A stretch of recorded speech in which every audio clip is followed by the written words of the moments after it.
G'day there, I'm Sean, and these are the brand new Ensō Prime lenses. And today we're going to go into a lot of technical detail about these lenses and how they've been constructed, all about the new lens data system and what exactly a magnification ratio is. Let's get started.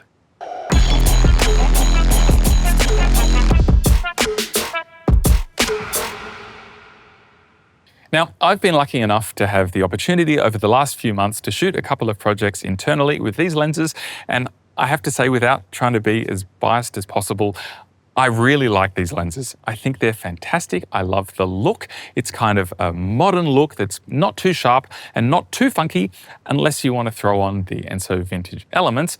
And then I really like what we've done there because we've made them a little bit sharper in the center and a little bit funkier on the edges than what I find with the impression filters.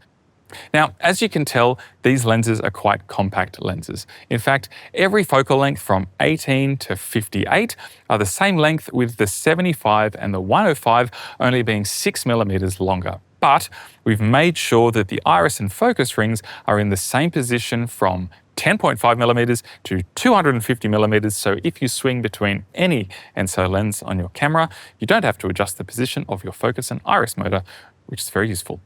The lenses are quite lightweight as well. So this 32mm lens is 1.4 kilograms, or about 3 pounds. And in fact, all the lenses between 18 and 75mm are under 1.5 kilograms, with the 105mm lens clocking in at 1.6 kilograms. So they're very lightweight. They're also quite compact, as you can tell.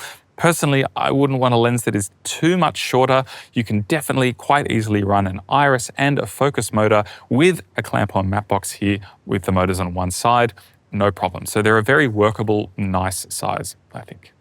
In terms of the housing, well, it's made from a lightweight aluminium, and it's first anodized, and then we have this lovely metallic paint here, which I think looks quite classy. If you get up close, you can tell that there are little metallic particles in here, which is quite nice. But there's still, a dark grey colour that isn't going to cause unwanted reflections in mirrors and windows on set.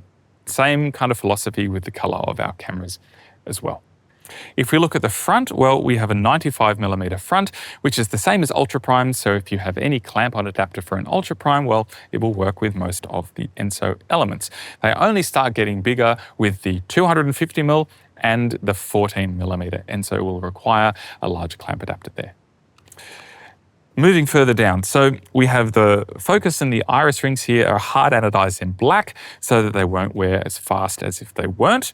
And we have a scale here on both sides. This is only an imperial lens, but you can read the scale from both sides. We have 2 witness marks, and you can easily change from imperial to metric focus rings at any ARRI service center, or if you've taken part in the advanced service training course, which will be online sometime soon. Moving down to the iris scale, well, it's quite nice that these have a linear iris, which is pretty uncommon at a lens of this price point, and that means that there is the same distance on the barrel between every stop. Most cheaper lenses will have a logarithmic iris scale, and personally I find this much easier to work with. At the back, we have a new back cap. I'll just quickly mention that we've changed the clamping mechanism with the cap a little bit, so it's less prone to fall off than other LPL caps. There's kind of like a progressive clamping mechanism. You'll know what I mean when you feel it for yourself. And underneath, we've made sure that there's room in these new caps so that you can leave all of the Ensō Vintage Elements attached to the back of the lens with the cap on, which is great. Under that cap, well, we have the same net holder that we do with the Signature Primes, with one small addition, and that is a little chip here. So if I put this net holder and I line up the chip with the contacts on the back of the lens, well, now through the LDS2 system, the camera will understand what net holder is here. And we're also going to give you the ability to program the name of these net holders so that if you make customized filters, you can name them all individually. They'll be then stored in the camera metadata while it's recording files so that VFX know exactly what you've done. Might help save some time with camera sheets, for example. We're also using this new filter lens data system with the Ensō Vintage Elements to enable automatic compensation of the focus marks when you use those, and we have a whole section on that which is coming up in just a second. LPL is what these lenses come as. They're only available as LPL because LPL is our universal standard for all sensor sizes. So any ARRI camera that you get, whether it's an Alexa 35 or an Alexa LF or the Alexa 65, they now all come as standard with the LPL mount. It's a stainless steel mount. It's super resistant to temperature change. It's very solid, and it's also available for a lot of third-party cameras with adapters that are produced by other companies as well. In fact, it's great to see that we now have cameras being offered with LPL as standard by a couple of manufacturers, and there are also other lenses from other manufacturers available in LPL as well. So thanks for helping us make this the new universal standard. The LPL mount has LDS pins, of course. This lens features the new LDS2 system, so there's no need to calibrate the LDS system when you put it on a camera. They have absolute encoders, and that all happens for you automatically. Now, the last little couple of things that I'll mention about these lenses are that we've certified these lenses for use between minus 20 degrees Celsius and plus 55 degrees Celsius without having to do anything at all. No regreasing for the colder climates. They will just work, and hopefully you're not shooting somewhere where it's hotter than 55 degrees. Now, the other cool thing with these lenses is that there are no externally moving elements or anything, so the front element doesn't move and the rear element also doesn't move, which means that they are much better sealed than some other lenses on the market and are less likely to get humidity and dust inside the lenses, which is always a pain because you can't really clean it apart from taking the whole thing apart. Okay. Probably the little party trick of this whole series of lenses is their amazing close focus abilities. So let's talk about magnification ratio. All Ensō lenses have amazing close focus abilities. In fact, on this 24mm lens, I can focus to my finger right here, which is wild. Imagine with the matte box in here. I'm basically inside the matte box. And close focus is one way of measuring, the size of a close-up that you can do by the distance from the sensor plane, which is 9 inches on this lens. But there's also another method which kind of talks about how large an image can be in the frame, and that's called magnification ratio. So if you have a lens with a magnification ratio of 1:1, and you took an object that was 28mm wide, and you focused on it with that lens with a 1:1 magnification ratio, then it would fill the frame because the sensor is 28mm wide. So that's a 1:1. Ensō lenses don't have a 1:1 magnification ratio. That would be the definition of a macro lens. And these aren't macro lenses, but they're on their way of getting quite close because they have a 1:4 magnification ratio. And the very unique thing is that they have a 1:4 magnification ratio from 18mm all the way up to 250mm and beyond. And that would mean that a lens that is 4 times the width of the sensor would fill the frame. So 28 times 4 would be 112mm, so 11 centimeters, and you can fill the frame there. Now, I have a kind of funny but interesting way of showing what this means. This is an example of the size of the frame that you could achieve with a lens with a 1:10 magnification ratio. So if I put this here, this would be minimum focus on a lens with a 1:10 magnification ratio. And actually, when ultra primes were introduced 25 years ago, it was pretty amazing that they had a magnification ratio of 1:10.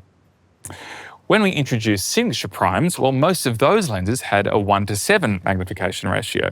So that is somewhere like this. So you can achieve this level of a close-up on a signature prime without having to resort to something like an extension tube or a diopter, which of course gets quite painful for the first AC. Now, all Ensō lenses from 18mm to 250mm can achieve a 1:4 magnification ratio, which means that on all of those lenses, you can achieve a close-up that is this size, which is frankly quite wild. So of course, I would be further from the lens with the longer focal lengths, but hopefully that illustrates the kind of close focus abilities of these lenses. And unlike using diopters, you can also focus to infinity at the same time. So you can do a huge focus rack. And I'm sure, hope you've watched the video from ARRI by now, you'll notice that these lenses all have extremely minimal breathing as well, which is really cool, especially considering how close that they can focus. All Ensō lenses come with LDS2, which is our second generation lens data system. And the key benefit of LDS2 is that you no longer need to calibrate the lens data system. So when you throw this lens on a camera, the lens already knows the position of the focus ring and of the iris ring, and you don't need to move them back and forth in order to calibrate the data system. The second benefit is that there is a much higher data rate with LDS2. So if you're shooting at very high frame rates, the lens data system is more accurate. And for virtual production, we offer dynamic entrance pupil offset and the effective focal length of the lenses based on where the t-stop ring is and the focus position is, so that those data fields can be streamed from, say, an Alexa 35 directly into Unreal Engine so that your frustum is calculated correctly. Ensō lenses are also backwards compatible with the Cooker/I protocol, so if you're not using the latest and greatest ARRI camera, you can still use /I with a bunch of third-party cameras too. The Ensō Vintage Elements are a key part of the story and of the look of Ensō lenses. And I'm really glad that we took the idea of impression filters and kind of pushed it a little bit further with these vintage elements. But they're not the only thing that you can put on the rear of the lenses. The most simplest thing that you can put on there is the net holder, because it comes with every single Ensō lens. And this is basically the same shape and size as the one for the signature primes. And if you've already built custom filters, they will also work with the Ensō Prime lenses. The one update, of course, is that little chip, which in the future you will be able to program with a custom name so that that name is stored in the metadata of the files that you're recording so that you can tell what filter was used when you're making your own custom ones. In terms of making custom filters, well, there's a little groove in the net holder here so that you can put a rubber band around whatever you've decided to put in the back. But we also know that a lot of people used custom glass or plastic elements in these filters. Different rental houses have started creating their own kits to kind of, give them a unique look for their set of lenses from this particular rental house. And in order to make that process a little easier, we've devised a second tool, which is called the Ensō Creative Adapter. Now, you'll see that it's a little bit thicker, and that's because it incorporates a retaining ring that basically can clamp stuff in the back here. So we have three different thicknesses of retaining rings depending on how thick your element might be, if that's what you're using this for. And you can just put this in kind of like you're using a polar holder in a 138mm back for a matte box. We also are providing this little retaining ring tool, which honestly is just a nice looking piece of kit. And that will line up perfectly with the retaining ring here so that I can screw it in nice and tightly and make sure it's securely locked. So that is the Ensō Creative Adapter. Of course, that also includes a chip, and you will be able to program that to be whatever you like in the future as well. And then we have the two types of Ensō Vintage Elements. And I have to stress, these aren't just normal filters. They do kind of add halation and some diffusion like you might expect with filters you would use in a matte box, but they also change the lens in a really three-dimensional way. So we are going to start calling it externally tuning, and I think that's pretty accurate because you're not just putting kind of the same effect across the whole image, you're really changing how the lens looks and how it works. So we have two types. We have the positive filters, which for me give a look that's kind of reminiscent of Petzval lenses, that lovely swirly bokeh. It's a very kind of pleasing, soft look. And then the negative elements, well, these ones I equate to a lot of the vintage lenses from the 60s and 70s, maybe where you have still lenses that I myself own a few of, and I really like the look. So that's a bit of a busy, more chaotic kind of look. So you have those two choices, and you have three strengths. You have 100, 200, and 350, either positive or negative. And we're introducing this as a kit with the lenses. So just to start off with, we'll only be offering the set of 6 core focal lengths here as a bundle with the Ensō Vintage Elements pack, which includes all 6 vintage elements, as well as the creative adapter with the retaining rings and the tool, and also some tools and shims that you might need as well. So that all comes as one bundle. Now, if you are an AC who has used the impression filters for signature primes before, you'll know that if you're using the positive filters and you're wide open on the lens, then the focus marks all line up perfectly. But if you're using the negative impression filters, you need to add a 2mm shim to the lenses before the focus marks will line up. And then once you start stopping down, you will gradually be moving the focus mark further away from what is actually represented on the lens barrel. So it's not ideal if you're a focus puller. If you're someone who is just pulling your own focus on your own camera, honestly, I don't think you'll ever notice. These filters don't prohibit you from focusing to infinity or anything like that. They just work as per normal, but if you're relying on marks on the lens barrel, then they can be off depending how you set up the lens. Now, the really nice thing is that we've introduced an electronic system actually already in Hi-5 3.0 called diopter compensation, because at their heart, these are forms of diopters, similar to what you would have in the front of the matte box, but with a very different effect, but they're still diopters. So that already exists, and on the Hi-5, you can simply toggle on and off the diopter compensation, which is very useful. But because we now have contacts in the element itself, the lens knows what element is attached, and it's feeding that information into, say, the Alexa 35 by the LDS2 system, and then the camera can manage all of the compensated lens data. So that means that when you stop down, you might notice the focus position changing a little bit, as it's wont to do with a diopter, but that's handled by the camera now. So it's going to show you the correct values for the lens plus the element on your monitor, and it will be recorded in the metadata or streamed out with the metadata streaming protocol so that it's accurate for virtual production and for post-production workflows. And of course, the camera will send that information to the Hi-5 as well, so that you'll always be pulling with correct information, even though in some instances with the elements, it may not actually line up with what's written on the lens. But let me just show you how it works. So if I take the lens off, I remove the net holder, and I can put on, say, the 100p filter. I'm making sure that the chip lines up in this instance, so the witness mark is all there. It's magnetic, it snaps on, easy peasy. And then as soon as I put this lens back on the camera, if I go into the camera menu, you can see that in the info page down here, it says lens info, and it's telling me I have an EP24, Ensō Prime 24mm, and it's going to have the focal length, the focus, and here it will say diopter or filter attached, and it's telling me that I have that 100p filter already. So now I could grab a Hi-5 or a Hi-5 SX with the Plus license and use the diopter compensation feature, which I've just assigned to a user button. So here I can turn it on. You'll see that the focus distance, the t-stop, and the focal length here change to an inverted white color scheme to let me know that I'm now looking at values which might be different to the ones that are marked on the lens. So this is automatically compensating for the focus distance, which in this case hasn't changed because I'm using a positive filter wide open.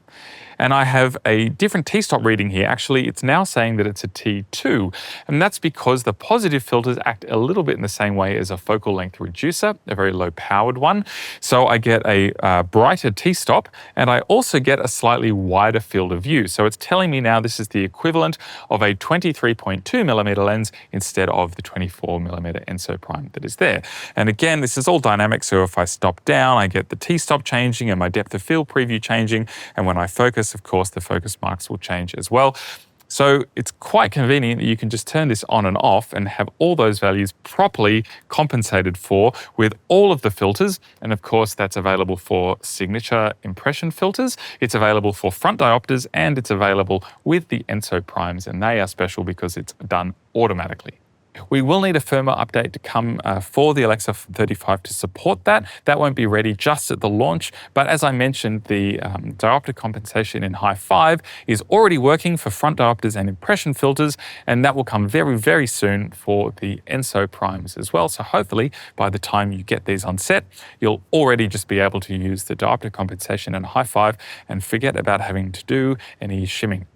However, the optical engineers would like me to tell you that if you want to have the lens characteristics exactly as defined by them, then you should be shimming your lens.